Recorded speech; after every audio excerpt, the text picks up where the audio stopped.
Democratic Senator Joe Manchin is standing firm on his refusal to support a sweeping voting rights bill known as the For the People Act. The moderate West Virginia senator met with civil rights leaders yesterday, 2 days after initially announcing that he would not support the legislation. Manchin called their discussions constructive and informative. The expansive bill is a key part of the Democratic Party's legislative agenda as Republican-led states continue to pass restricting voting laws. Manchin's opposition likely dooms the legislation, though, in a closely divided Senate, which will consider the bill later on this month. National Urban League President and CEO Marc Morial was one of the leaders at that meeting. He is with us now to discuss what went down. And we should also note that Marc is married to our colleague Michelle Miller, co-host of CBS This Morning Saturday. So, Marc, it's a pleasure to see you again. There was a joint statement, good morning, a joint statement that was issued by you and other civil rights leaders who met with the senator, and you called it a, quote, very constructive meeting. Even though Manchin did not change his position on the matter, what are the remaining sticking points for him, and what progress, if any, was made? Well, first of all, thanks to you and Vlad. Thanks for having me this morning.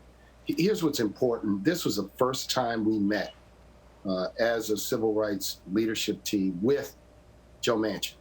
And it's so important that we had an opportunity to convey to him how destructive, how pernicious, how anti-democratic the move is all across the nation, in many states, 40 plus states, hundreds of bills, to make it more difficult for Americans to vote.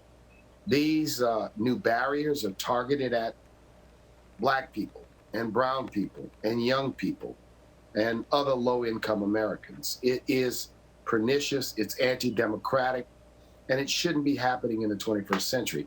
We wanted to make him very aware that the For the People Act and the John Lewis Voting Rights Act are meant to address a significant problem. As well as the fact that many of the provisions of both of these bills have strong, broad-based support amongst the American people. If you look at same-day and online voter registration, the expansion of absentee voting, election security, reforming the redistricting process, limiting the ability to remove people from voter rolls, those provisions are broadly popular with the American people. The second thing we did is we wanted to really, really hone in on the realities of how the filibuster has been used in the Senate for more than 100 years. Yeah, you can find instances where it may have been used for good purposes, but by and large, it looks like the thrust and the emphasis of the use of the filibuster has been to block civil rights legislation, to block a legislation that's designed to move the nation in a more appropriate direction when it comes to racial justice. And that is the truth about this, I think, antiquated device.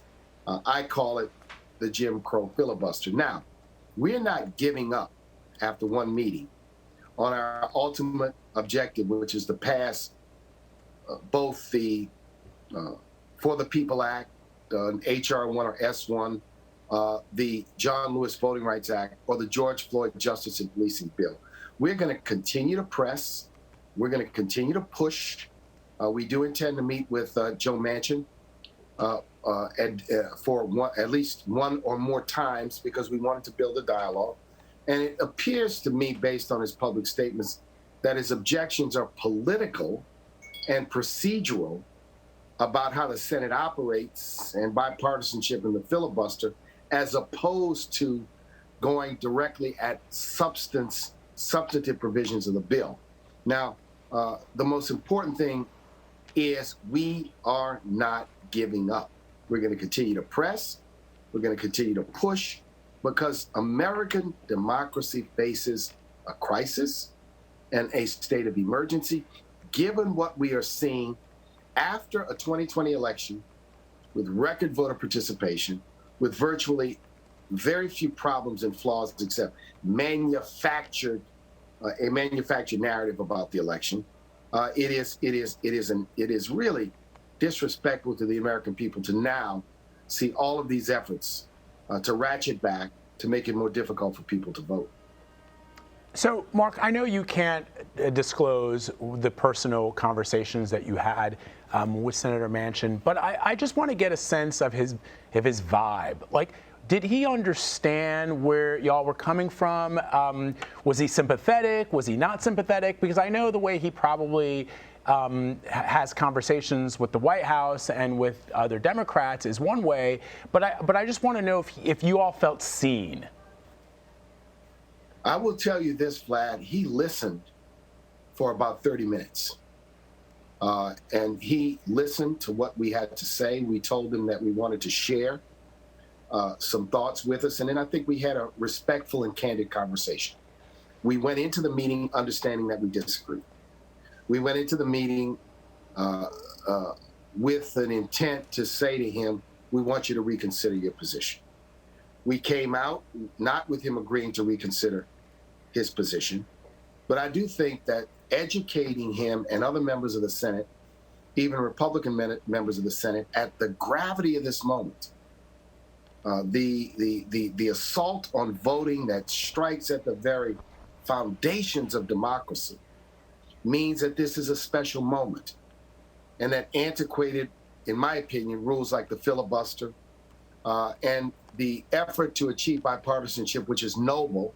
But when you have the majority leader, or the minority leader, the Republican leader, Mitch McConnell, simply saying flat out that the age of bipartisanship is dead, when you have Mitch McConnell saying, I'm against the John Lewis Voting Rights Act, when he in fact voted for the previous extension of the Voting Rights Act, you're at a moment not of normalcy, you're a moment of extraordinary circumstances. And as we debate as a nation why we need to do this, we need to understand that the right to vote, access to the ballot box, is no ordinary piece of legislation, that it is not a partisan issue, that it is an issue that strikes at the heart of who we are. In the 20th century, men and women, Black, white, Hispanic, and Asian, fought to ensure that women had the right to vote, to give African Americans protections to their constitutional right to vote as enshrined in the 15th Amendment to the Constitution. And now here we are. We're watching an effort that is partisan, an effort that is anti-democratic, sweeping the nation to simply alter the way in which the elections process votes, to suppress the vote, to lower turnout, to make it more difficult for people to participate. It is an outrage. It's anti-democratic, and we need to understand it is not normal. So we wanted to convey that urgency on Joe Manchin, and to a great extent, I thought it was important we meet with him because as a civil rights leadership, we had not had a direct face-to-face conversation with him. A lot of these conversations take place where you convey your thoughts through letters and through social media and through conversations among staff. We needed to meet with him now. All I will say is no minds were changed in that meeting, but we did have a civil discourse, and we are not giving up, and we will meet again. So Senator Manchin says that he is willing to support the John Lewis Voting Rights Advancement Bill. Can you just explain how the For the People Act and the John Lewis Voting Rights Advancement Act are actually two different things? They're not swappable. Can you explain the difference between the two? So in the For the People Act, it would create some national standards when it comes to how elections are conducted.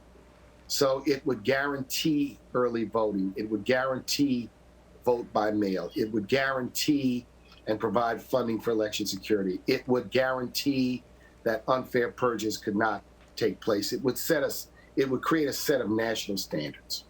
The John Lewis Voting Rights Bill bans discrimination based on race, or not bans discrimination based on race. It will restore a mechanism, which is the pre-clearance process, which means that for states that have had a history of voter discrimination, they would need the approval of the Justice Department Civil Rights Division before they change any voting law to ensure that it does not have a discriminatory impact.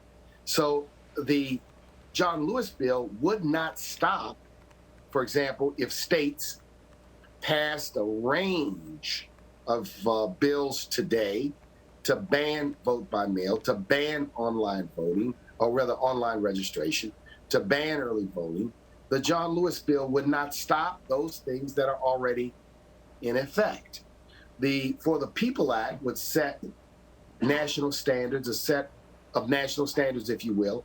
And it's important for everyone to recognize we are the only Western democracy that doesn't have any standards at the national level with respect to how our elections are conducted. Yet we are the leading democracy in the world.